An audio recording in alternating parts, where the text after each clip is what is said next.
राधे कृष्ण गोविंद गोपाल राधे माधवा। राधे कृष्ण गोविंद गोपाल राधे माधवा।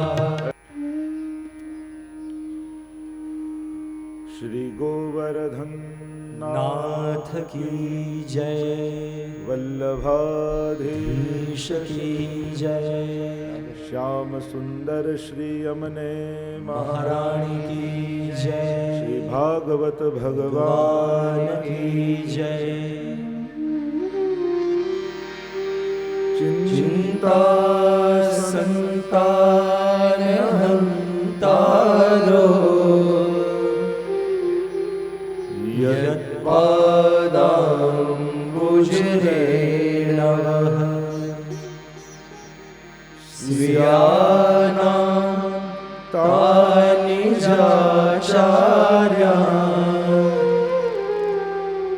प्रणमामि मुहुर्मुहुः। यदनुग्रहतो जन्तु सर्वदुःखातिगो भवेत्, तमहं सर्वदा वन्दे श्रीमद्वल्लभनन्दनम्। अज्ञानतिमिरान्धस्य ज्ञानाञ्जनशलाकया चक्षुरुन्मीलितं येन तस्मै श्री गुरुवे नमः। नमामि हृदये शेषे लीलाक्षीराधीशायनम्। लक्ष्मी सहस्रलीलाभिः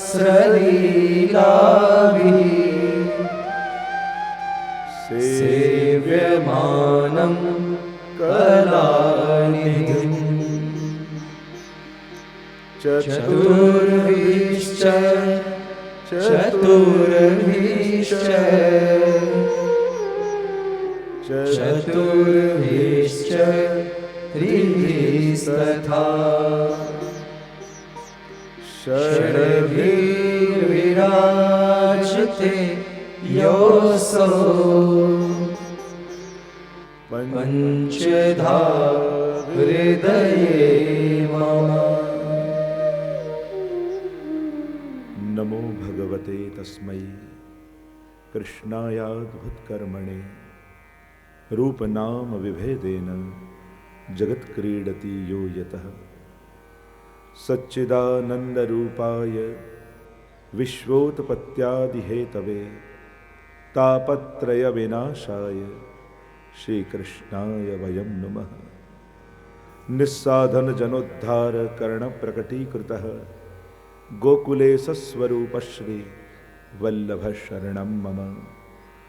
योऽन्तः प्रविश्य मम वाचमीमां प्रसुप्तां सञ्जीवयत्यखिलशक्तिधरस्वधाम्ना। अन्यांश्च हस्तचरणश्रवणत्वगादीन् प्राणान्नमो भगवते पुरुषाय तुभ्यम्। राधे कृष्ण गोविंद गोपाल राधे माधवा। राधे कृष्ण गोविंद गोपाल राधे माधवा। राधे कृष्ण गोविंद गोपाल राधे माधवा। राधे कृष्ण गोविंद गोपाल राधे माधवा। गोविंद राधे माधवा। गोविंद राधे माधवा। गोविंद राधे माधवा। गोविंद राधे माधवा। गोपाल राधे माधवा। गोपाल राधे माधवा। गोपाल राधे माधवा। गोपाल राधे माधवा। राधे कृष्ण गोविंद राधे माधवा। राधे कृष्ण प्यार से गोविंद गाइए। गोपाल राधे माधवा। राधे कृष्ण गोविंद गोपाल राधे माधवा। राधे कृष्ण गोविंद गोपाल राधे माधवा। गोविंद राधे माधवा। गोविंद राधे माधवा। गोविंद राधे माधवा। गोविंद राधे माधवा। गोपाल राधे माधवा। गोपाल राधे माधवा। गोपाल राधे माधवा। गोपाल राधे माधवा। राधे कृष्ण गोविंद गोपाल राधे माधवा। राधे कृष्ण गोविंद गोपाल राधे माधवा। राधे कृष्ण गोविंद गोपाल राधे माधवा। राधे कृष्ण गोविंद गोपाल राधे माधवा। गोविंद राधे माधवा। गोविंद राधे माधवा। गोविंद राधे माधवा। गोविंद राधे माधवा। गोपाल राधे माधवा। गोपाल राधे माधवा। गोपाल राधे माधवा। गोपाल राधे माधवा। राधे कृष्ण गोविंद गोपाल राधे माधवा। राधे कृष्ण गोविंद गोपाल राधे माधवा। राधे कृष्ण गोविंद गोपाल राधे माधवा। राधे कृष्ण गोविंद गोपाल राधे माधवा। गोविंद राधे माधवा। गोविंद राधे माधवा। गोविंद राधे माधवा। गोविंद राधे माधवा। गोपाल राधे माधवा। गोपाल राधे माधवा। गोपाल राधे माधवा। गोपाल राधे माधवा। राधे कृष्ण गोविंद गोपाल राधे माधवा। राधे कृष्ण गोविंद गोपाल राधे माधवा। राधे कृष्ण गोविंद गोपाल राधे माधवा। राधे कृष्ण गोविंद गोपाल राधे माधवा। राधे कृष्ण गोविंद गोपाल राधे माधवा। कौन तपस्या की तीन लोक तारन तरन सो तेरे आदि। राधे कृष्ण गोविंद गोपाल राधे माधवा। राधे कृष्ण गोविंद गोपाल राधे माधवा। राधे कृष्ण गोविंद गोपाल राधे माधवा। श्री भागवत भगवान की जय। ઉપસ્થિત મનોરથી પરિવાર એવં ભાગવતની આ દિવ્ય સુધાનું રસપાન કરવા માટે આવેલા સર્વભાગ્યવાન ભગવદીજનો, કથાયાત્રાનો આ 6ઠમ દિવસ શ્રીમદ ભાગવતજીની આ દિવ્ય ગાથાનું આપણે રસપાન કરી રહ્યા છીએ. સાક્ષાત શ્રીનાથજી બાબાનું વાંગમય સ્વરૂપ અને આ શ્રીનાથજી બાબા આપણા કર્ણના માધ્યમથી આપણા હૃદયમાં પ્રવેશ કરી રહ્યા છે. એક એક દિવસમાં પ્રભુની આ વિવિધ પ્રકારની સુંદર લીલાઓનું આપણે મળીને અવગાહન કરી રહ્યા છીએ. સાક્ષાત વાંગમય રૂપ છે. કર્ણના માધ્યમથી જે અંતઃકરણમાં પ્રવેશ કરે છે. ગઈકાલે ગોવર્ધન યાગની લીલાનું આપણે દર્શન કર્યું હતું. શ્રીનાથજી બાબા શ્રી કૃષ્ણએ પોતાની વામ ભુજાની કરિષ્ઠા ઉપર શ્રી ગિરિરાજજીને ધારણ કર્યા. એટલે કે સ્વયં ભગવાન ભક્તનું મહાત્મ્ય વધારી રહ્યા છે. ભક્તિ માર્ગમાં સ્વરૂપ અને આકાર આ બંનેનો ભેદ સમજવો જરૂરી છે. આકારથી ભક્તિની શરૂઆત થાય, પણ પ્રાપ્તિ તો સ્વરૂપની કરવાની હોય. ગિરિરાજજી પર્વત આકારે છે, પણ સ્વરૂપથી તો પ્રભુનું અને હરિદાસ વર્યનું સ્વરૂપ છે. શ્રી યમુનાજી નદી આકારે છે, પણ સ્વરૂપથી તો નમત કૃષ્ણ તુર્ય પ્રિયામ ચતુર્થ પ્રિયા છે. શ્રી મહાપ્રભુજી મનુષ્ય આકારે છે, પણ સ્વરૂપથી તો એન મેન વ્રજરાજ ઉછંગે શ્રીમદ વલ્લભ રૂપ સુરંગે. સાક્ષાત એ નંદ નંદનનું સ્વરૂપ આપનું છે. અને એટલા માટે ભક્તોનો પ્રારંભ આકારથી થાય, પણ ભજીએ છે સ્વરૂપને. શ્રી ગિરિરાજજીનું મહાત્મ્ય ગર્ગ સંહિતામાં વિશેષ રૂપે વર્ણિત કરવામાં આવ્યું છે. અને પુષ્ટિ માર્ગમાં આ ગિરિરાજજીનું વિશેષ મહાત્મ્ય આપણે ત્યાં સ્વીકારેલું છે. વ્રજમાં જાઓ એટલે કેવલ દૂધ ચડાવીને પરિક્રમામાં જ વ્યસ્ત થઈ જવું એ પણ જરૂરી નથી. દેવતા રૂપે એમનું આરાધન કરીએ છીએ આપણે. અમારો દેવ ગોવર્ધન રાનો એમ કહ્યું પદમાં. વૈષ્ણવ થયા પછી, બ્રહ્મ સંબંધ લીધા પછી આપણા કોઈ કુલ દેવતા હોય તે ગિરિરાજજી છે, અને કુળદેવી હોય તે શ્રી યમુનાજી છે. શ્રી ગોપીજનોએ પણ જ્યારે પતિ રૂપે પ્રભુને પામવા માટે કાત્યાયની દેવીનું સ્વરૂપ બનાવ્યું તો શેમાંથી બનાવ્યું? તો કે યમુનાજીની રજમાંથી. અને યમુનાજીની રજ એ યમુના રૂપ જ છે. વાર્તા સાહિત્યમાં તમે જોવા જાઓ તો જ્યારે જ્યારે કોઈને પણ ગુસાઈજીએ યમુનાજીની સેવા પધરાવી તો જલના લોટીજી નથી પધરાવ્યા, યમુનાજીના તટની રજ પધરાવી છે. એ રજ પણ યમુના રૂપ છે. અને એટલા માટે વૈષ્ણવ થયા પછી, શ્રી કૃષ્ણના થયા પછી, એને શરણાગત થયા પછી આપણા કોઈ કુલ દેવતા હોય તે ગિરિરાજજી છે. અમારો દેવ ગોવર્ધન રાનો. તો વ્રજના દેવતા છે અને દેવતા રૂપે આપણે પૂજન કરીએ છીએ. એમ પુષ્ટિ માર્ગમાં સેવાનું વિધાન છે. એ જ ગિરિરાજજી ઘરે બિરાજતા હોય તો ઠાકોરજીની જેમ સેવા થાય. ત્યાં તમે વ્રજની જેમ પૂજા નથી કરતા, ત્યાં ઠાકોરજીની જેમ સેવા કરો. એમની મંગળા થાય, એમના શૃંગાર થાય, એમને રાજભોગ આવે. એટલે કે ઘરે બિરાજે છે ત્યારે પૂર્ણ પુરુષોત્તમ શ્રી કૃષ્ણ સ્વરૂપે બિરાજે છે. બંનેમાં અભેદત્વ છે, કોઈ ભેદ નથી.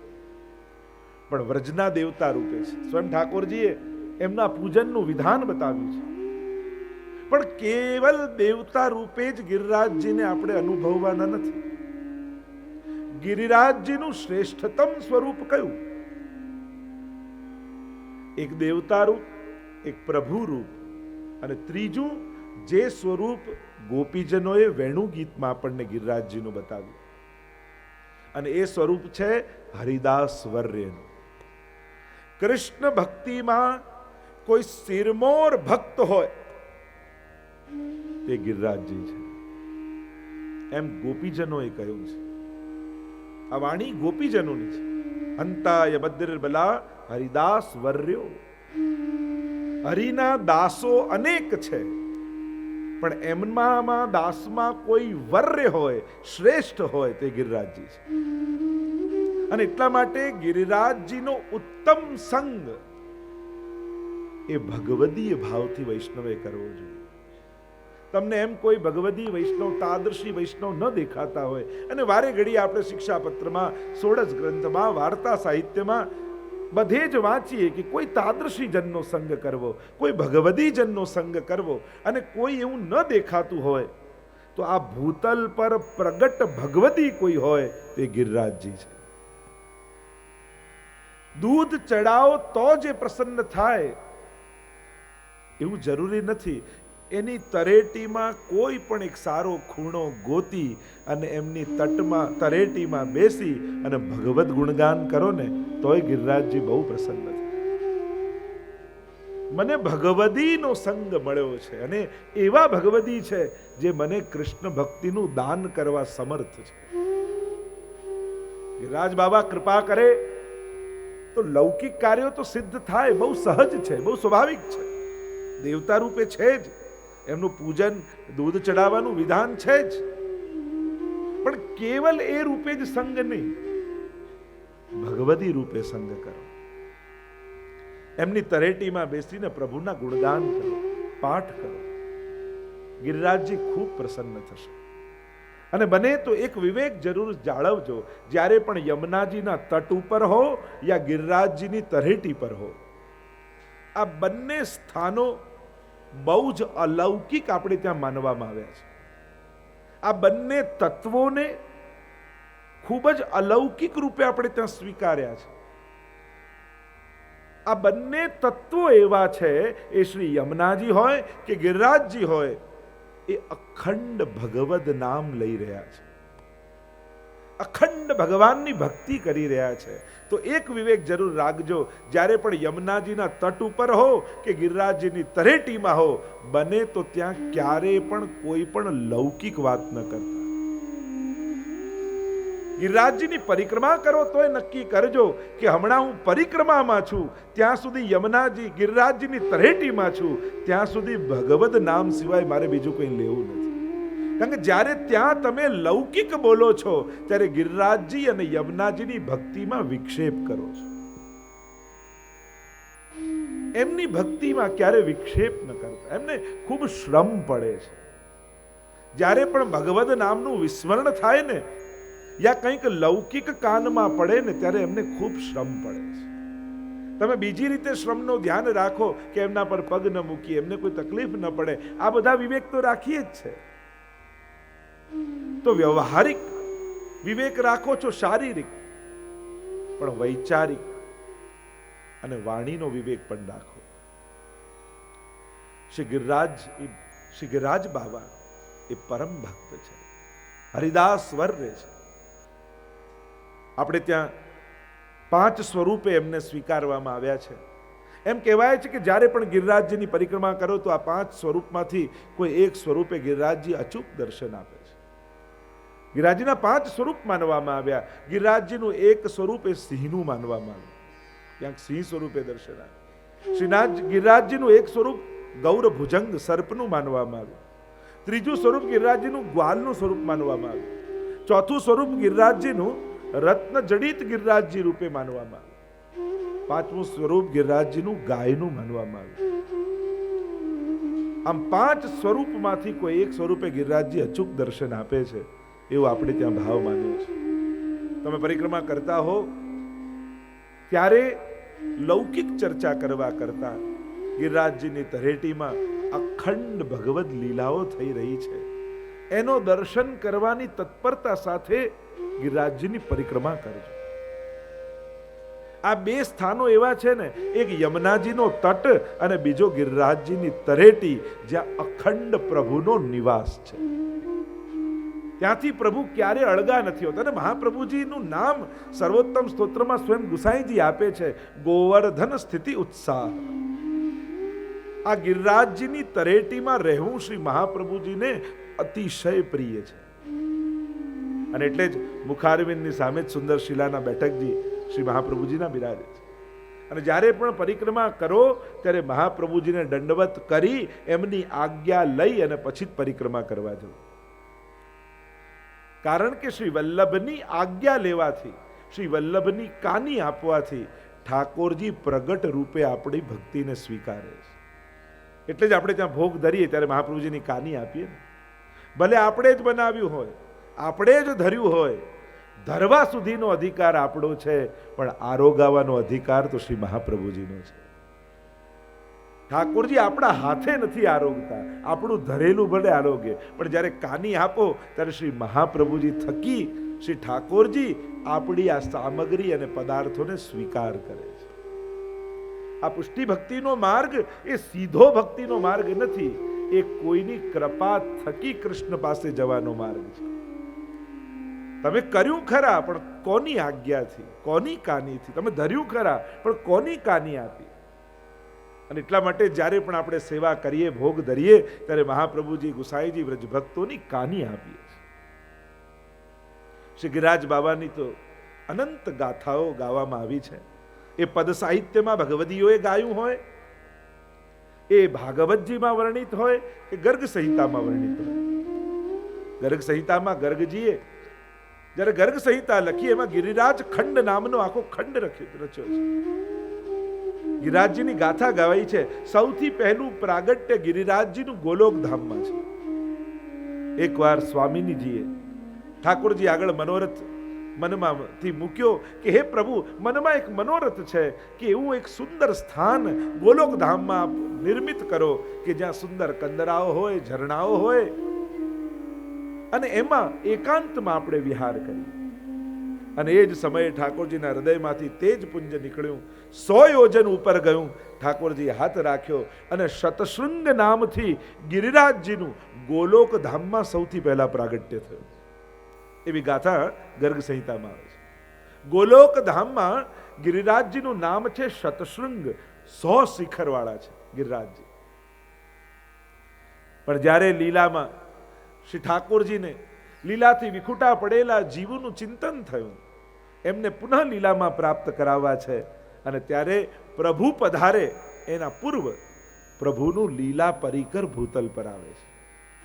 અને એટલે વૃંદાવન ભૂતલ પર આવ્યું, યમુનાજી ભૂતલ પર આવ્યા, અને ગિરિરાજજી ભૂતલ ઉપર આવ્યા. એટલે જ આપણે ત્યાં મનાય છે કે જ્યારે પ્રલય થઈ જાય ને, ત્યારે પણ વ્રજભૂમિ પ્રલયમાં ડૂબતી નથી. કારણ કે વ્રજમંડળ એ આ પૃથ્વીનો ભાગ નથી, એ ગોલોકધામનો ભાગ છે. પણ ભક્તો ઉપર કૃપા કરવા માટે ઠાકોરજી ભૂતલ પર પધાર્યા ત્યારે ગોલોકધામથી બ્રજમંડલને ભૂતલ પર પ્રભુ લાવ્યા છે. એવું અલૌકિક મહાત્મા બ્રજમંડલનું માનવામાં આવે છે. એટલે પ્રલય થાય ત્યારે પણ વૃંદાવન, ગિરિરાજજી, યમુનાજી આ ડૂબતા નથી. અને વરાહ ભગવાનની કથામાં, વરાહ પુરાણ આદિમાં પણ એનો ઉલ્લેખ છે કે જ્યારે ભૂતલને, પૃથ્વીને સ્થાપિત કરવા વરાહ ભગવાન ગયા ને ત્યારે એમને બ્રજભૂમિનો એ દર્શન થયું. અનેકવિધ ગાથાઓ છે. અને ગિરિરાજજીનું પ્રાગટ્ય સાલમલી દ્વીપમાં થયું. સંક્ષિપ્તમાં ગિરિરાજજીની ગાથા કહું. દ્રોણના પુત્ર રૂપે પ્રગટ થયા. 3 ભાઈઓ થયા.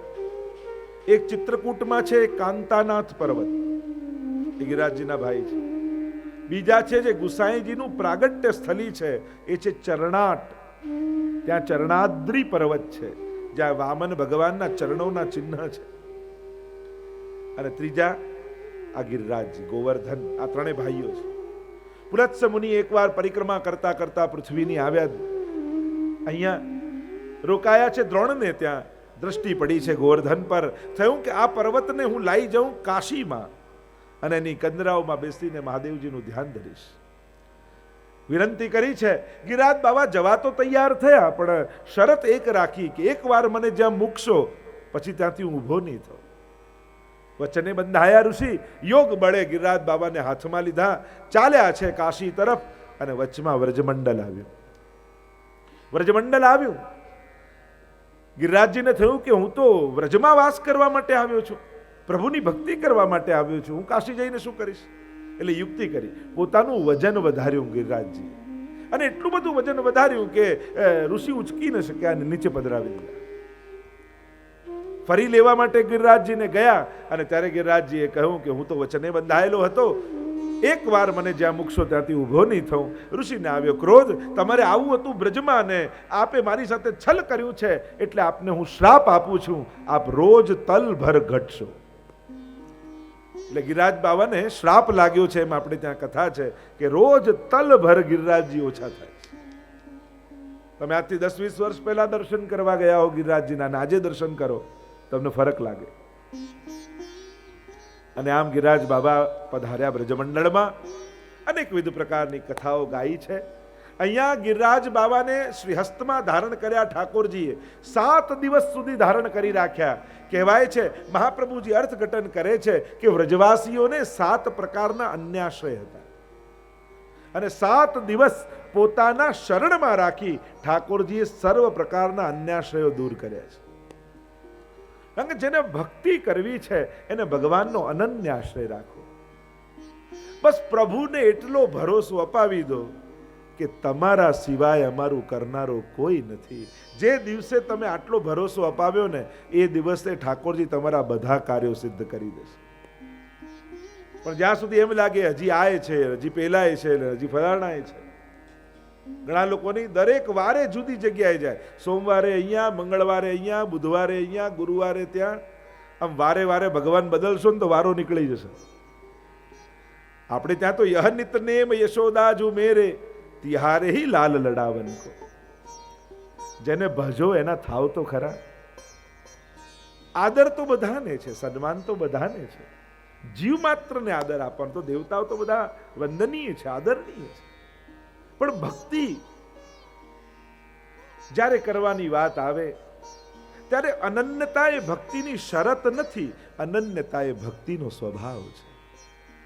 એ પ્રેમનો સ્વભાવ કહેવાય. અનન્યતા એ નેચર છે પ્રેમનો. જેને પ્રેમ કરો એના થઈ જવું, અને ત્યારે જ પ્રેમને માણી શકાય. તો જેટલા પ્રકારના અન્યાશ્રય વ્રજવાસીને લાગ્યા હતા 7 દિવસમાં પ્રભુએ દૂર કર્યા છે. ગોવર્ધન ધારી બન્યા છે પરમાત્મા. સર્વને આશ્રય સિદ્ધ કરાવ્યો છે. ગીતાજીમાં પણ ભગવાન એ જ વાત કરે છે, સર્વ ધર્માન પરિત્યજ્ય મામ એકમ શરણમ વ્રજ અહમ ત્વા સર્વ પાપેભ્યો મોક્ષયિષ્યામિ મા શુચ. તું તારા બધા જ અપરાધો ધર્મોને છોડીને મારી શરણમાં આવ, હું તને તારા બધા અપરાધોમાંથી મુક્ત કરીશ. એમ ભગવાન નિર્ભય બનાવે છે. શરણાએ સોહી તારે, જે જન શરણાએ સોહી તારે. શરણાગતને તારવાનો ભગવાને સંકલ્પ કર્યો છે. અનન્યા ચિંતયંતો મામ યે જનઃ પર્યુપાસતે તેષામ નિત્યાભિયુક્તાનામ યોગક્ષેમમ વહામ્યહમ. જે અનન્ય ભાવે મને ભજે ને એનું યોગ અને ક્ષેમ હું કરી આપું છું, એમ ભગવાન પોતે કહે છે. અને એટલા માટે ભક્તિનો વિસ્તાર નહીં વધારવું, ભક્તિમાં ઊંડાણ વધારવું. આપણે બધા વિસ્તાર વધારવામાં લાગે. ઘણાના મંદિર જોઈએ ને, એટલા બધા ફોટાઓ ભેગા કર્યા હોય કે થોડું મંદિર હલાવો ને તો બે ચાર તો ત્યાં જ ગબડી પડે. જે આવે ફોટા આપતા જાય, જે આવે મૂર્તિ આપતા જાય, અને કોઈને બાકી ના રાખ્યા. માનો મુંબઈની ભરેલી બસ હોય એ રીતે જતો મંદિર હોય ઘણા. આદર બધાને છે. બે પાસા છે. એક છે બધામાં ભગવાન જોવા, અને ઉત્તમ પાસું છે ભગવાનમાં બધાને જોઈ લેવા. ભગવાનને ભજવાનું કહું છું એટલે કોઈનો અનાદર કરવાનું નથી કહેતો. આદર બધાનું રાખો, પણ મૂળમાં પાણી નાખો ને તો બધા પાંદડા લીલા થઈ જ જાય છે. આકાશાત પતિતોયમ યથા ગચ્છતિ સાગર સર્વદેવ નમસ્કાર કેશવમ પ્રતિ ગચ્છતિ. ભગવાનને ભજે એના પર બધા જ દેવી દેવતાઓ ખૂબ પ્રસન્ન થાય છે. તમે 33 કરોડ દેવતાઓને પ્રસન્ન કરવાનો પ્રયાસ કરશો તો આખી જિંદગી ઓછી પડશે. પણ એક ઠાકોરજીને રાજી કરી લેશો ને તો 33 કરોડ દેવતાઓના આશીર્વાદ તમને આપમેળે મળી જશે. દયરામભાઈના શબ્દોમાં કહું તો ભોજન અંગે લેપ્યું કોઈને ન પોષે. જેમ તમે ભોજન મુખમાં નાખો છો તો બધા અંગો પુષ્ટ થઈ જાય છે. પણ કોઈ એમ કે આ દાળ ભાત મુખમાં તો નાખ્યા, આપણે હાથ પગનું શું? અને દાળ ભાત ભેગા કરીને મસાજ કરો છો હાથ પગ ઉપર? ના, મુખમાં નાખો તો બધા અંગો પુષ્ટ થઈ જાય. એમ પ્રભુને જે પ્રસન્ન કરે એના પર બધા જ પ્રસન્ન થઈ જાય. એમ હું નથી કહેતો, ગીતાજીને ભાગવતજી કહે છે. દેવકીજીના ગર્ભમાં પ્રભુ આવ્યા તો બધા દેવતાઓ એને સ્તુતિ કરી છે, બધાએ વંદન કર્યા. અને એટલા માટે અનન્યતા એ ભક્તિનું લક્ષણ છે. બહુ વિસ્તાર નહીં વધારો. આ એ કરી લઉં, પેલું કરી લઉં, ફલાણું કરી લઉં. અને પુષ્ટિમાર્ગ રૂપે પણ ઘણીવાર લાલન બિરાજતા હોય પછી એમ થાય કોલો બધાને ત્યાં તો શ્રીનાથજી, મારે ત્યાં તો લાલન, લાવ હવે શ્રીનાથજી પધરાવું, એટલે શ્રીનાથજી પધરાવ. પછી ક્યાંક જોઈને ઓ પેલા ત્યાં તો ગિરિરાજજી બિરાજે છે, હવે હું ગિરિરાજજી પધરાવું. પેલા ત્યાં તો લોટીજીની સેવા છે, પાછું હું યમુનાજી પધરાવું. બધા સ્વરૂપો ભેગા કરી લે પછી કે હવે મંદિર નાનું પડે જો નથી પહોંચાતું. કોણે કહ્યું બધાને પધરાવ? તમારા શ્રીનાથજીની અંદર બધા સ્વરૂપો બિરાજે જ છે. તમે શ્રીનાથજીના દર્શન પ્રેમથી કરો, એના મુખારવિંદ રૂપ શ્રી મહાપ્રભુજી બિરાજે છે. એની કંદરાઓમાં ગિરિરાજજી છે, એના ચરણારવિંદમાં શ્રી યમુનાજી છે. આ ભેદ બુદ્ધિથી જે અલગ અલગ જોઈએ છે ને એ જ આપણી અજ્ઞાનતા છે. ભક્તિની નિષ્ઠા એવી વધારો કે જે દિવસે મહાપ્રભુજીનો ઉત્સવ હોય ને એ દિવસે તમને તમારા લાલનનું મુખારવિંદ મહાપ્રભુજી જેવું લાગે. જે દિવસે યમુનાજીનો ઉત્સવ હોય એ દિવસે તમને તમારા શ્રીનાથજીમાં યમુનાજીના દર્શન થાય. નિષ્ઠા દ્રઢ થાય એટલે બધું સહજ થઈ જાય. એ સર્વનો આનંદ એ જ સ્વરૂપ આપવા લાગે. ઘણા લોકોને વધારવાનું નહીં તો ઠાકોરજીની સાઈઝ વધારવાની ઈચ્છા થાય.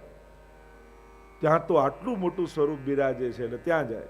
પછી કે એના કરતા આ વધારે મોટું. તો ભગવાનને મોટા કરવાની જરૂર નથી, શ્રદ્ધાને મોટી કરવાની જરૂર છે. આપણે બધા ભગવાનને મોટા કરવા લાગીએ છીએ. એટલે પ્રભુ સંબંધી વાતોમાં લૌકિકતાનો પ્રવેશ ન કરાવો. આ મોટું ને વધારે ને એના કરતા આ વધારે સંબંધ, આ બધામાં પડશો ને તો ભગવાન ચુકાઈ જશે ને વ્યવહારમાં પડી જશે. ભલે એક નાનકડા લાલન તમારા ઘરે બિરાજે છે, ભલે મિશ્રી ભોગ ધરો છો, પણ એવા પ્રેમથી એને લાલ લડાવો કે એ તમને સાક્ષાત શ્રીનાથજીનો આનંદ આપવા લાગે.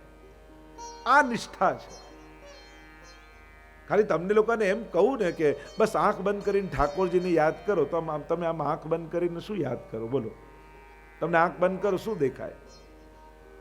ઘણાને તો આંખ બંધ કરીને ભગવાન ગોતવા પડે કે કોને યાદ કરું. તમારા ઘરે બિરાજતા ઠાકોરજીનું મુખારવિંદ તમને યાદ છે? સાવ સહેલો પ્રશ્ન, સાવ બેઝિક પ્રશ્ન.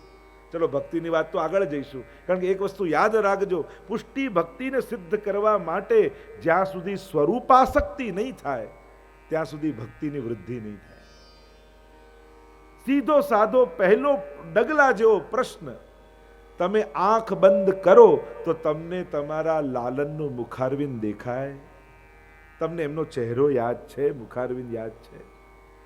તો વિચાર કરો, જેને ભજો છો, જેને સેવો છો, એનું મુખારવિંદ તમને યાદ ન હોય તો ભક્તિ ફલિત કેમ થશે? સ્વરૂપ નિષ્ઠા, સ્વરૂપાસક્તિ ભક્તિમાં અતિ આવશ્યક છે. એટલે કાલે સેવા કરવા બેસો ને ત્યારે ધારી ધારીને લાલનનું મુખારવિંદ જોઈ લેજો અને નેત્રોમાં ભરી લેજો, એને એવો ભરી લેજો કે પછી ક્યારે એનું મુખારવિંદ ભૂલાય નહીં. અને હું તો ત્યાં સુધી કહું, કદાચ નાથદ્વારાએ જાઓ ને અને શ્રીનાથજીના દર્શન કરો ને તો ત્યાંય તમને તમારા લાલનનું મુખારવિંદ શ્રીનાથજીમાં દેખાય.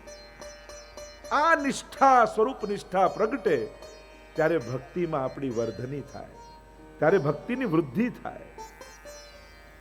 તમ ઠાકોરજીએ 7 પ્રકારના અન્યાશયો દૂર કરી અનન્યતાનું દાન કર્યું. ગોવર્ધન લીલાને અહીંયા વંદન કરીએ. જઈએ રાસ પંચાધ્યાયની લીલામાં. મહારાસની લીલા, આજ સુધીના જેટલા ધર્માચાર્યો થયા, જેટલા વિદ્વાનો થયા, જેટલા મહાપુરુષો થયા, જેટલા મહાત્માઓ થયા, એ બધાએ સર્વાનુમતે આ રાસ લીલાને પરમ લીલા કહી. સર્વોચ્ચ આનંદની લીલા રાસ લીલા કહી. ભલે જ્ઞાન માર્ગી આચાર્યો થયા, ભલે બુદ્ધિમાન તાર્કિકો થયા, ભલે વિચારકો થયા, એ બધાએ રાસ લીલાને પરમ લીલા કહી છે. કારણ કે આ લીલામાં ભગવાન પોતાની જાતનું દાન કરવાના છે. બીજા બધામાં ભગવાને પોતાના સામર્થ્યથી ભક્તોના મનોરથો પૂરા કર્યા છે.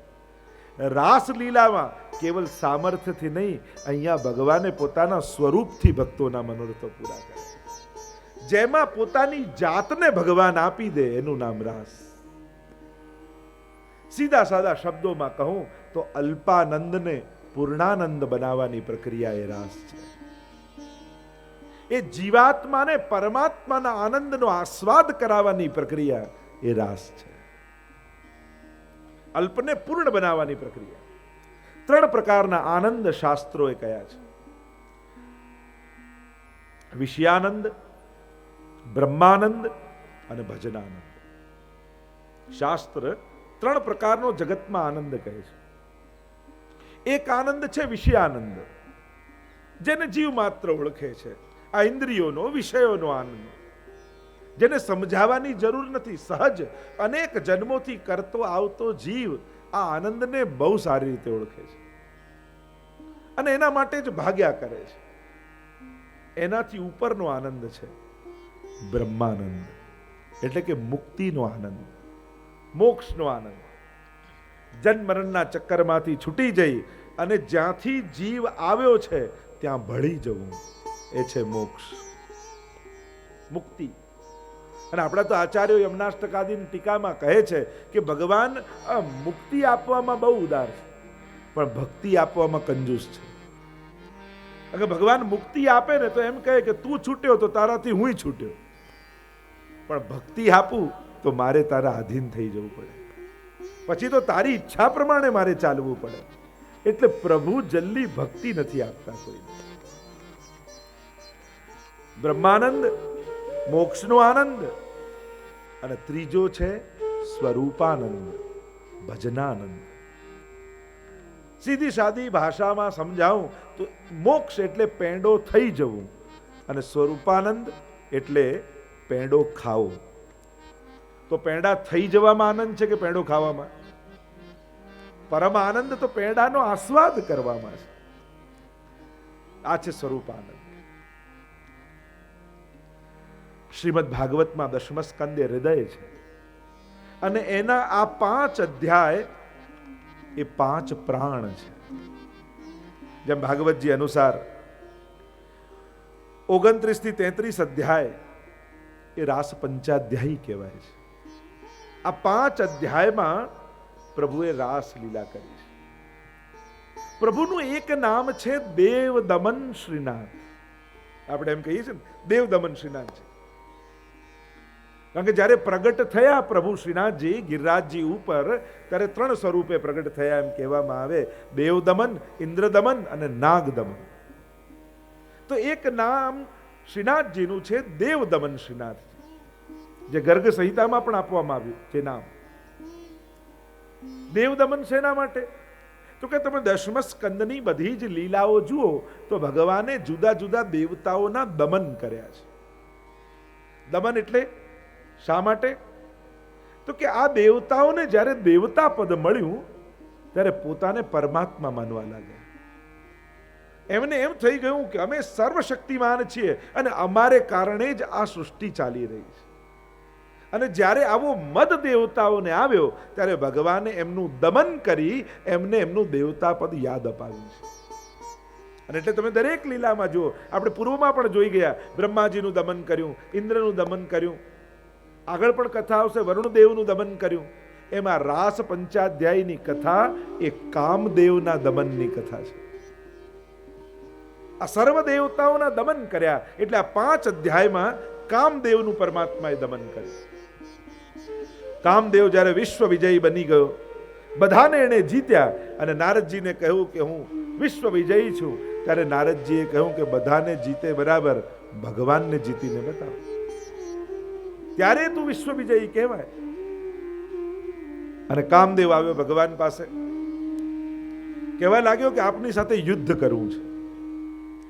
ભગવાન કે યુદ્ધ તો હું કરું, પણ યુદ્ધ 2 પ્રકારના હોય, તારે કેવું યુદ્ધ કરવું છે? કયા 2 પ્રકાર? ભગવાન કહે 2 પ્રકારના યુદ્ધ એટલે એક પ્રકાર એક કિલ્લાનું યુદ્ધ. એક મોટો કિલ્લો હોય, એના દરવાજા બંધ કરી અંદર હું ધ્યાનમાં બેસી જાઉં અને તું તારા બાણ છોડે અને આપણું યુદ્ધ થાય. કોઈ ન હોય, એકાંતમાં હું ધ્યાનમાં બેઠો હોઉં અને ત્યારે તારી જોડે યુદ્ધ થાય. અને બીજું યુદ્ધ છે, રાત્રિનો સમય હોય, વૃંદાવન જેવું વન હોય, શરદની રાત્રિ હોય, અનંત ગોપીજનો મારી આસપાસ હોય અને પછી તું તારા બાણ છોડે અને આપણું યુદ્ધ થાય. કામદેવે કહ્યું, નાના મેદાનના યુદ્ધમાં જીતવાની સંભાવના છે. આવા અનંત ગોપીજનો ને રાત્રિનો સમય ને વનનું સ્થાન, મારે તો મેદાનનું યુદ્ધ કરવું છે. અને આ 5 અધ્યાયમાં કામદેવના 5 બાણ શાસ્ત્રોમાં માનવામાં આવ્યા: કામન, શોષણ, સ્તંભન, સંમોહન આદિ. અને ભગવાને એક એક બાણને નિરસ્ત કર્યા છે. અને એટલા માટે જ્યારે રાસમાં છેલ્લે પ્રભુ પ્રગટ થયા ત્યારે ત્યાં સુખદેવજી લખે છે: તાસામ આવિર્ભૂત છૌરી સ્વયમાન મુખાંબુજ પીતાંબર ધરસ્ત્રગ્વી સાક્ષાન મન્મથ મન્મથ. મન્મથ એ કામદેવનું નામ છે અને મન્મથને પણ મથનારા પરમાત્મા ગોપીઓના પરિકરમાં પ્રગટ થઈ ગયા.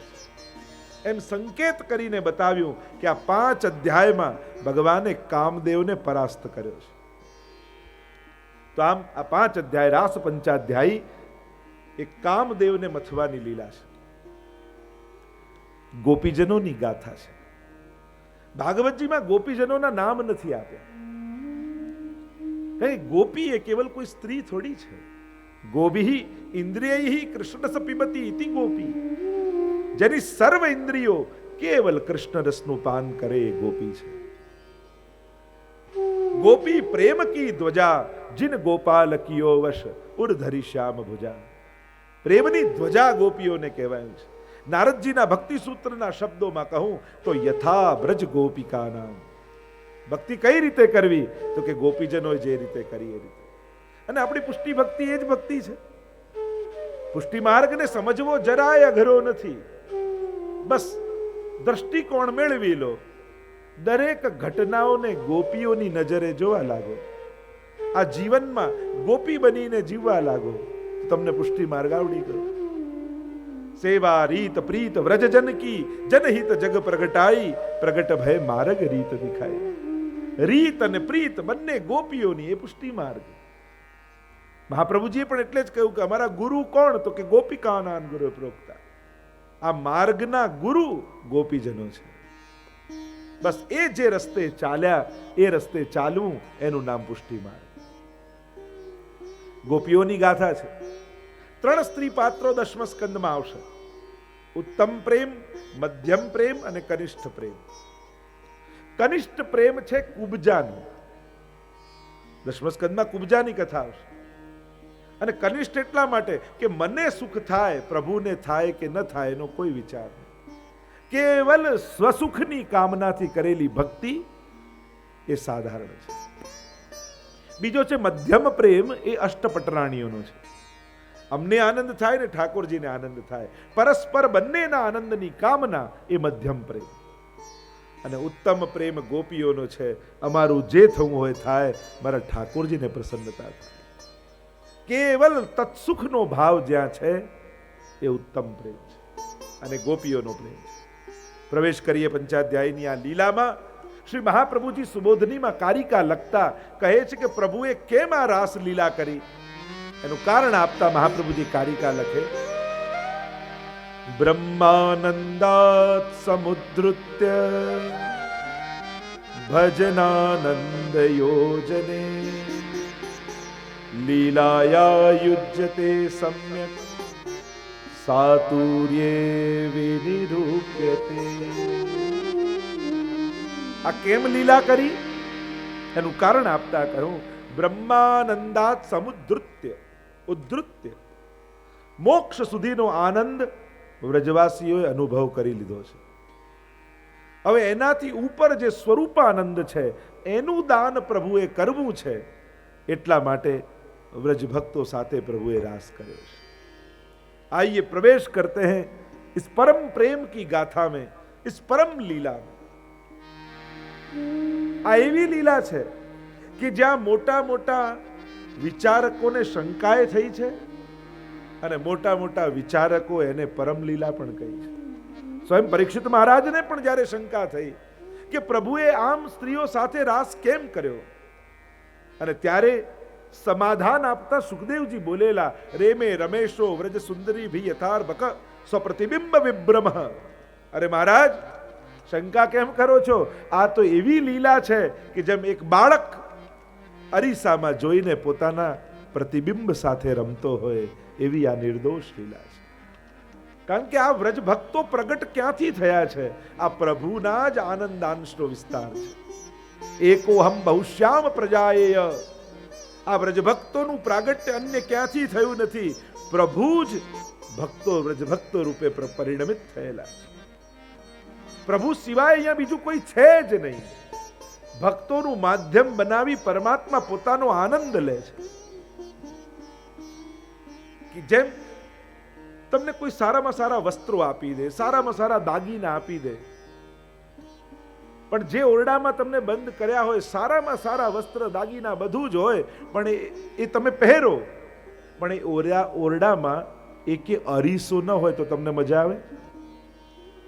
ખાલી દાગીના ને વસ્ત્ર પહેરી લેવાથી આનંદ થાય છે કે અરીસામાં જોઈ પોતાને ભોગતા, પોતાને સાક્ષી ભાવે જુઓ ત્યારે એ સુખનો અનુભવ આપે છે? જો ઓરડામાં અરીસો ન હોય તો તમને કપડા કે દાગીના, કારણ કે આ દુનિયામાં તમે કોઈ એક વ્યક્તિને સીધી આંખે ન જોયો હોય તે વ્યક્તિ તમે પોતે છો. આ દુનિયામાં ક્યારે પણ કોઈ પણ વ્યક્તિએ પોતાનો ચહેરો સીધો જોયો નથી. અરીસા માધ્યમ વગર, કોઈ પણ દર્પણ વગર આપણે આપણો ચહેરો જોઈએ, પણ જ્યારે એને કોઈ માધ્યમ બનાવીને એનો આનંદ લઈએ ત્યારે આનંદ આપે છે. એમ પરમાત્મા સ્વનો આનંદ લેવા માટે ગોપીઓના પ્રતિબિંબનો આધાર લે છે અને પોતાના નિજ આનંદનો અનુભવ પરમાત્મા કરે.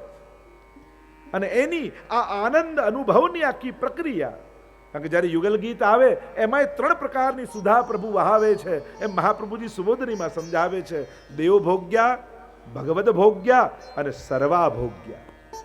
આ સર્વા ભોગ્યા સુધાનો અનુભવ પરમાત્મા પોતે કરે છે. આ માધ્યમ છે. બધા પ્રભુના જ અનેક રૂપે આ વ્રજભક્તો પ્રગટ થયેલા છે. આ હાથને સ્પર્શેમાં કયો વિકાર છે?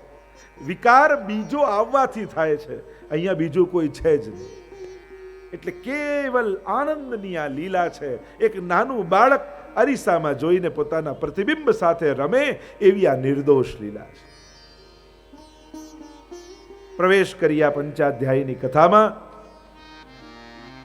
શરદની રાત્રિ આવી, પ્રભુએ જોઈ ચીરહરણ સમયે જે રાત્રિનો વચન ગોપીજનોને પરમાત્માએ આપ્યું હતું એ રાત્રિ જોઈ પૂર્ણિમાની. પ્રભુ આવ્યા છે વનમાં. એક વિશાલ કદંબ કે વૃક્ષ કે નીચે પ્રભુ ત્રિભંગી રૂપ ધારણ કિए.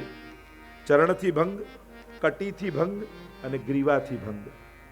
ત્રણ જગ્યાએથી પ્રભુ વાંકા છે, એટલે પ્રભુનું એક નામ છે ત્રિભંગી લાલ. ત્રણ જગ્યાએથી ભંગ. અધર પર વેણુ પધરાવી. સુખદેવજી ભાગવતજીમાં વર્ણન કરતા બોલ્યા, ભગવાન પિતારાત્રિ શરદોત્ફુલ્લ મલ્લિકા વિક્ષરંતુમ મનશ્ચક્રે યોગમાયામુપાશ્રિત. भगवान पितारात्रि. शुरुआत ही भगवान शब्द से सुखदेव जी ने की. આ કોઈ સ્ત્રી પુરુષની કથા નથી, આ તો ભગવાનની ગાથા છે. અહીંયા તો જીવાત્મા પરમાત્મા જીવાત્માને પોતાના પૂર્ણાનંદનો અનુભવ કરાવવાનો છે. કારણ કે જીવ એ અલ્પાનંદ છે, જગત એ નિરાનંદ છે અને ભગવાન પૂર્ણાનંદ છે. પૂર્ણાનંદો હરિસ્તસ્માત કૃષ્ણ એવ ગતિર્મમ. એ પરમાત્મા પોતાના નિજ આનંદનો અનુભવ કરાવે એનું નામ રાસ છે. રસાનામ સમૂહો રાસ. એકમાત્ર એવી લીલા જેમાં ભગવાનના સમસ્ત રસોનો અનુભવ થઈ જાય એનું નામ રાસ. ભગવાન અપી તા રાત્રિ, એ રાત્રિને જોઈ આવ્યા છે પ્રભુ વનમાં. કદંબના વૃક્ષ નીચે ઊભા રહી ડાબા ચરણ પર જમણો ચરણ પધરાવી ત્રણ જગ્યાએથી ભંગ કરી અને અધર પર વેણુ અધરાર્પિત કરી અને ઠાકોરજીએ વેણુનો નાદ કર્યો છે.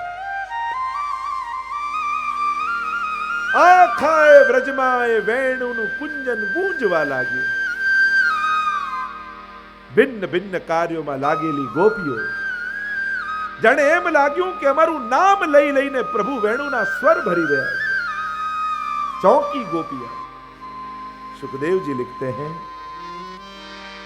तदोडुराज ककुबह करैर्मुखम प्राच्या विलिम्पन्न रुणेन शंतम. देखो कैसा नाद किया. निशम्य गीतम तदनंग वर्धनम. अनंग को बढ़ाने वाला वह नाद प्रभु ने बजाया. पूरे ब्रजमंडल में वेणुनाद गूंजने लगा और जिनके लिए बंसी बजाई केवल उनके कान में वो बंसी गई. चौकी गोपियां भिन्न भिन्न कार्य में लगी हुई है. कोई पति की सेवा कर रही है, कोई बच्चों को भोजन करा रही है, कोई दूध पका रही है, कोई घर की सफाई कर रही है. जैसी प्रकृति वैसी प्रवृत्ति बताई. यहां महाप्रभु जी समझाते हैं कि कौन गोपी तामस है, कौन राजस है, कौन सात्विक है. उनकी प्रवृत्ति से प्रकृति बताई. अनेक प्रकार के गोपीजनों की चर्चा महाप्रभु जी सुबोधनीति में करते हैं. અને જ્યાં આ વેણુનો નાદ પહોંચ્યો બ્રજમંડળમાં,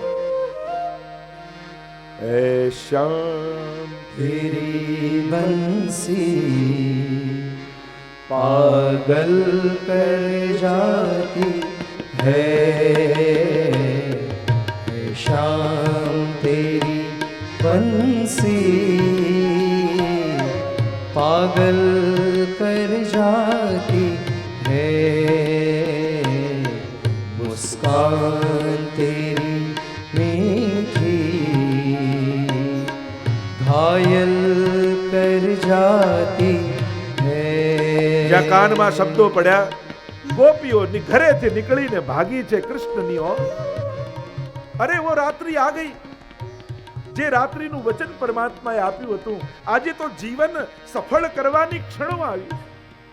આ અલ્પાનંદી જીવ પૂર્ણાનંદ બનવાનો એ કે લાલસાને લઈને દોડી રહ્યો છે ઘરથી. કેટલીક ગોપીઓ નીકળવા ગઈ તો નીકળી ન શકી. ઘરના સજ્જનોએ સાંકળ લગાવી દીધી. હું તો ઘેલી ફરું ઘર માય, કોણે દીધી સાંકલડી, મારા વાલાના વન માય વાગે રૂડી વાકલડી. हो यदि सोने की होती तो क्या करती ये बंसी, यदि सोने की होती तो क्या करती ये बंसी, जब बांस की होकर भी, जब बांस की होकर भी कितना तड़पाती है शाम तेरी बंसी, पागल कर जाती है.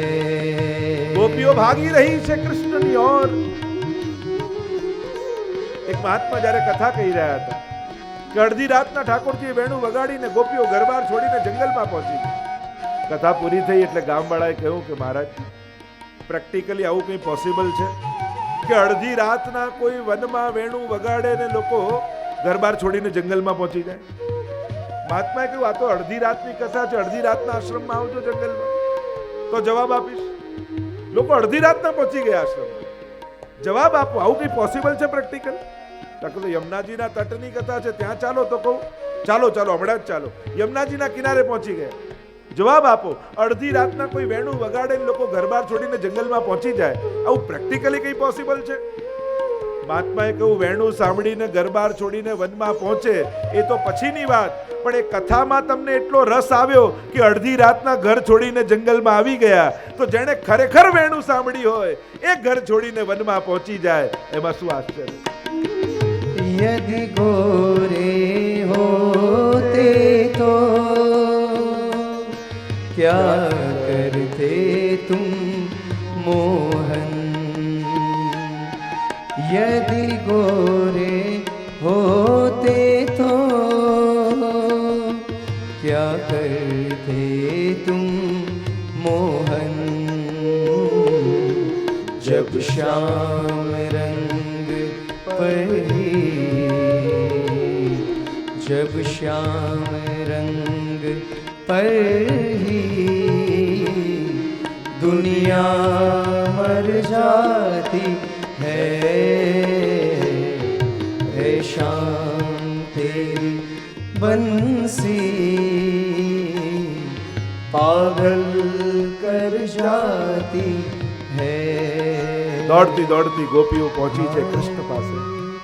પ્રભુ તો મગ્ન છે વેણુનાદ કરવામાં. અધર પર વેણુને પધરાવી વેણુના સ્વર બની રહ્યા.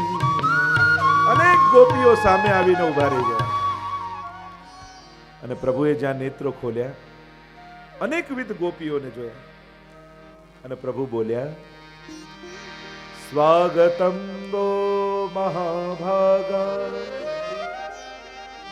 પ્રિયમ કિમ કરવાણી વહ, વ્રજસ્યાનામયં કશ્ચિત બ્રૂતાગમન કારણમ. સ્વાગત છે ગોપીઓ આપનું. સ્વાગતમ વો મહાભાગા, અરે મહાભાગ્યશાળી ગોપીજનો આપનું સ્વાગત છે. પ્રિયમ કિમ કરવાણી, આપને હું શું પ્રિય કરું? આમ અડધી રાતના કેમ આવ્યા છો? આશ્ચર્યના ભાવ મુખમાં લાવી જાણે ભગવાન પ્રશ્ન પૂછી રહ્યા છે, અરે અહીંયા આવ્યા છો કેમ? અરે ઘરે જાઓ, રાતના સમયે સ્ત્રી આમ વનમાં આવું ઠીક નથી. તમારા સ્વજનો તમારી પ્રતીક્ષા કરતા હશે, તમારા પિતા, બંધુ, પતિ, ભાઈ તમારી રાહ જોતા હશે. જાઓ જાઓ, ઘરે પાછા જાઓ. 10 શ્લોકમાં પરમાત્માએ ગોપીઓને ધર્મનો ઉપદેશ આપ્યો. પતિની સેવા કરવી એ જ સ્ત્રીનો ધર્મ છે. રોગી હોય, નિર્ધન હોય, વૃદ્ધ હોય, કેવો હોય, એને સાચવવો તમારો ધર્મ છે. તમે પાછા જતા રહો. ગોપીઓ શાંતિથી સાંભળે છે.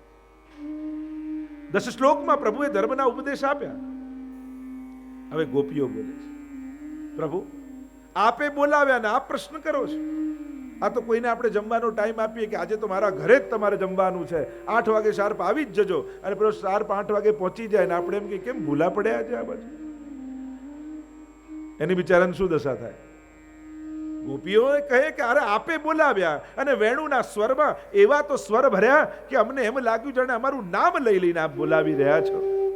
આપે આ રાત્રિનું વચન અમને આપેલું હતું અને આપ પૂછો છો કેમ આવ્યા? ગોપીઓએ 11 શ્લોકમાં ઉત્તર આપ્યા. મૈવમ વિભોરતિ ભવાન ગદિતુમ નુશંસમ સંત્યજ્ય સર્વ વિષયાંસ્તવ પાદ મૂલમ. પ્રભુ બધું જ છોડીને આપના શરણે આવ્યા છે. પ્રભુ આપ મને સ્ત્રીના ધર્મો કહી રહ્યા છો, આપ કહો એ સ્ત્રીના ધર્મો બધા જ સાચા, પણ પ્રભુ એક વાત ન ભૂલી જતા, આપની વેણું સાંભળીને એ સાંભળતાની સાથે જ અમારી દેહ બુદ્ધિ તો ત્યાં જ પડી ગયેલી. અહીંયા કોઈ સ્ત્રી નથી આવી, અહીંયા તો જીવાત્મા પરમાત્માને મળવા માટે આવે છે. આપની વેણું સાંભળતા જ દેહ બુદ્ધિ તો ક્યારની ખતમ થઈ ગઈ, ભસ્મ થઈ ગઈ. અહીંયા દેહ બુદ્ધિથી અમે આવ્યા નથી, અને દેહ બુદ્ધિ હોત તો અહીંયા આવીએ ન શકત. દેહ બુદ્ધિ તો એ જ ક્ષણે સમાપ્ત થઈ. અહીંયા તો આત્મબુદ્ધિથી આવ્યા છે. અહીંયા તો જીવાત્મા પરમાત્માનો આનંદ અનુભવવા આવ્યો છે, અલ્પાનંદ પૂર્ણ આનંદને ચાખવા આવ્યો છે.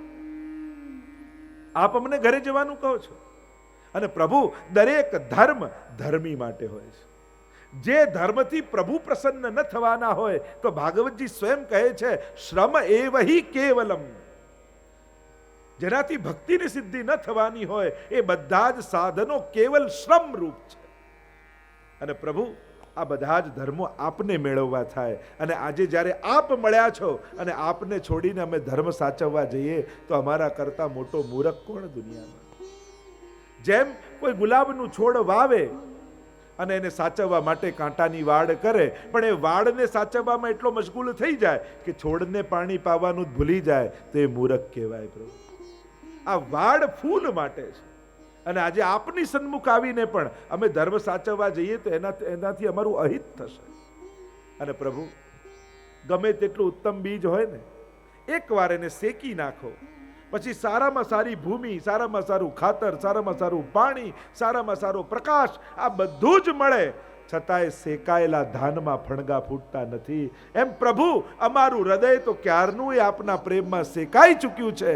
સંસારની ભૂમિમાં વાવવા જઈશું તો એમાં લાગણીઓના ફણગા નહીં ફૂટે. પ્રભુ ઉલટાના સંસારી લોકો વધારે દુઃખી થશે, કારણ કે સંસારનો સ્વભાવ છે જ્યાં સુધી તમે એના કામના બનેલા રહો, અને સંસાર હંમેશા એવું કાર્ય કરે, એવી ઈચ્છા રાખે કે સદાય તમે એના કામના રહો. સંસાર એવો છે ને, પૂરેપૂરો સુધરવાય નહીં દે, પૂરેપૂરો બગડવાય નહીં દે. તમે ભક્તિમાં લાગી જશો તો એમ કે છે અરે આ ઉંમરમાં ભક્તિ કરાતી હશે, હજી તો આટલી જવાબદારીઓ બાકી છે, સંસારમાં ખેંચશે. સંસારમાં લાગી જશો તો એમ કે શું આખો દિવસ દુકાન કરે, ક્યારેક તો મંદિરે જા. પૂરા બગડવાય નહીં દે, પૂરા સુધરવાય નહીં દે. એટલે જેણે ભક્તિ કરવી છે ને એને બહુ બધાનું સાંભળવાનો આગ્રહ નહીં રાખો, કારણ કે બધાનું સાંભળવા જશો ને તો પોતાનું હિત ગુમાવી દેશો. બધાના કામના બનવા જશો ને તો ભગવાનના કામના નહીં રહો, પણ જો ભગવાનના કામના બન્યા ને તો બધા પગે લાગવા આવશે. પ્રભુને જો પ્રસન્ન કર્યા, જા પર કૃપા રામ કી હોઈ, તા પર કૃપા કરે સબ કોઈ. જે ભગવાનનો થઈ જાય, જે ભગવાનને રાજી કરી દે, એના પર બધાના આશીર્વાદ આવવા લાગે. પ્રભુ ગોપીઓ કહેવા લાગી, આ બધા સંબંધીઓની પાસે આપ જવાનું કહો છો અમને, પણ એક વસ્તુ યાદ રાખજો પ્રભુ, અમે દેહોને છોડ્યા છે, લાગણીઓ મૂકી નથી આવ્યા. પિતા, બંધુ, સખા, ભાઈ, પતિ, આ બધા જ ભાવો જે છે એ કોઈ શરીરમાં નથી હોતા, વ્યક્તિની અંદર હોય છે. આ તો મનમાં હોય છે ને. પ્રભુ અમે કેવલ શરીર છોડ્યા છે, સંબંધોમાં રહેલો માં જે બંધન છે એ મૂકી દીધા, અને સ્નેહ છે લઈને આવ્યા. પ્રભુ હવે આપ જ અમારા પિતા, બંધુ, સખા ને પતિ છો. કારણ કે આ બધી ભાવનાઓ ત્યાં જોડીએ છે ને ત્યારે જન્મ મરણના અનંત ચક્કરમાં પડી જઈએ છે, પણ આ બધી લાગણીઓ આપનામાં જોડીએ ને તો જન્મ મરણના ચક્કરથી છૂટી જઈએ છે. અને એટલા માટે પ્રભુ, અને બીજી વાત એ, આપ કહો છો કે પતિ પાસે જાઓ, તો આ પતિ તો આ શરીર છે ત્યારથી એ છે. આ દેહનો એ પતિ છે, પણ પ્રભુ આપ તો અમારા આત્માના પતિ છો, જે જન્મ જન્માંતરથી આપ અમારા થયેલા છે. આપ અમને એની પાસે ન મોકલો જે આ જન્મનો છે, આપ તો અમારા આત્માના પતિ છો. ऐसे वर को क्या वरूं जो जन्मे मर जाए, वर वरिये गोपाल सो मारो चूडलो अखंड है जाए. પ્રભુ આપ તો આત્માના પતિ છો, આપને ભજવા એ જ અમારો આત્માનો ધર્મ છે. વેદ પોતે કહે છે, યો યદંશ સતમ ભજેત, જે જેનો અંશ હોય એને અંશીને ભજવું આ સહજ અંશની પ્રકૃતિ છે. સંસારને સાચવવો એ અમારા મનની પ્રવૃત્તિ છે, પણ આપને ભજવા એ અમારા આત્માની પ્રકૃતિ છે. માણસ પ્રવૃત્તિથી બચી શકે, પણ પ્રકૃતિથી ન ભાગી શકે. અને જ્યાં સુધી પ્રકૃતિમાં સ્થિત ન થાય ત્યાં સુધી એ પરમ આનંદનો અનુભવ ન કરી શકે. અને એટલા માટે પ્રભુ અમને પ્રવૃત્તિમાં ન નાખો, અમને પ્રકૃતિમાં સ્થિત રહેવા દો, કારણ કે આ અંશનો સહજ ધર્મ અંશીને ભજવાનો છે. જેમ જમીનમાંથી એક પથ્થર ઉપાડો ને છોડો, પાછો જમીનમાં જાય. કેમ? કારણ કે જમીનનો જ ટુકડો છે. પથ્થર અંશ છે, પૃથ્વી એની અંશી છે, જેને ગુરુત્વાકર્ષણ બળ આપણે કહીએ છીએ વિજ્ઞાનના શબ્દોમાં. લઘુનું ગુરુ પ્રત્યેનું આકર્ષણ એ ગુરુત્વાકર્ષણ બળ. તો એમ જ સહજ આત્માનું આકર્ષણ પરમાત્મા તરફ રહેલું જ છે. કોઈ માને કે ન માને, કોઈ સ્વીકારે કે ન સ્વીકારે, પણ જ્યારે જ્યારે આત્મધર્મ કરો છો ત્યારે જ સંતોષ અને તૃપ્તિનો અનુભવ તમને થાય છે. જમીને આવો એના કરતા કોઈ ભૂખ્યાને જમાડો તો કેવો આનંદ આવે, કારણ કે આત્મધર્મ કરે. સુખ કરતા આનંદ વિશેષ છે, કારણ કે સુખ એ મનની પ્રવૃત્તિ છે અને આનંદ એ આત્માની પ્રવૃત્તિ છે. એ આત્માની પ્રકૃતિ, એ આનંદ રૂપ જ છે આત્મા. અને એટલા માટે સહજ ભગવાનને ભજવું એ આત્માની પ્રવૃત્તિ નહીં, એ એની માંગ છે.